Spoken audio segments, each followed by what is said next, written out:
அம்மாடா. What the hell is this பா? என் friends அத்தனை பேர் முன்னாடி இப்படியா வருவீங்க? டிஸ்கஸ்டிங்கா இருக்கு. டிஸ்கஸ்டிங்கா? இதுல என்னம்மா டிஸ்கஸ்டிங்? ஆமா பெண்ணா. என்னது இது அசிங்கமா? இங்க இப்படியா வருவீங்க? எங்க இப்படி வரணும்னு இருக்குல்ல? என்னம்மா சொன்ன? இது என்னுடைய ஃப்ரீடம் ஆஃப் ட்ரெஸ்ஸானே. இதுக்கு நீ எதுக்கு கோபப்படுற? அன்னைக்கு நான் அசிங்கமா ஃபீல் பண்ண பொழுது நீ கோபப்பட்ட. இன்னைக்கு நீ எதுக்கு அசிங்கமா நினைக்கிற? உன் ஃப்ரீடம் ஆஃப் ட்ரெஸ் கான்செப்ட் எல்லாத்தையும் நானும் ஒத்துக்கிறேன். ஆனா இடம் பொருள் ஏவல்னு ஒண்ணு இருக்குல்ல. எனக்கு அம்மனமா குளிக்கிறது தான் பிடிக்கும்னு நம்ம வீட்டு பாத்ரூம்ல குளிக்கிற மாதிரி பப்ளிக்ல ஸ்விம்மிங் பூல்ல குளிச்சுட்டு இட்ஸ் மை சாய்ஸ், இது எனக்கு கம்ஃபர்ட்டா இருக்குன்னு சொல்ல முடியுமா? ஸ்கூலு, காலேஜ், ஆபீஸ், ஏன் கோர்ட்ல கூட இப்படித்தான் ட்ரெஸ் பண்ணணும்னு ரூல்ஸ் இருக்குல்ல. அங்க எல்லாம் போய் ஃப்ரீடம் ஆஃப் ட்ரெஸ்னு நம்ம இஷ்டத்துக்கு ட்ரெஸ் பண்ண முடியுமா? முடியாதுல்ல. ஏன்னா இடம் பொருள் ஏவல்னு ஒண்ணு இருக்கு. நாங்களாம் கொஞ்சம் பழைய ஆளுகதாம்மா, பூமர் அங்கிள்ஸ். என்ன பண்றது, ரேப் பண்ணவனுக்கே அந்த பொண்ணை கட்டி வைக்கிறது கரெக்ட்னு நினைச்சு வளர்ந்தவனுங்க.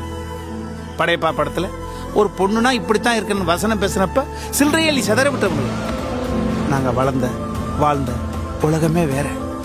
ஆனா அதுல எல்லாம் நிறைய தப்பு இருக்குன்னு இப்ப நாங்க புரிஞ்சுக்கிறோம்ல. மாறி வரவங்க உலகத்தையும் உங்க கலாச்சார மாற்றத்தையும் நாங்க புரிஞ்சுக்கிறோம்ல.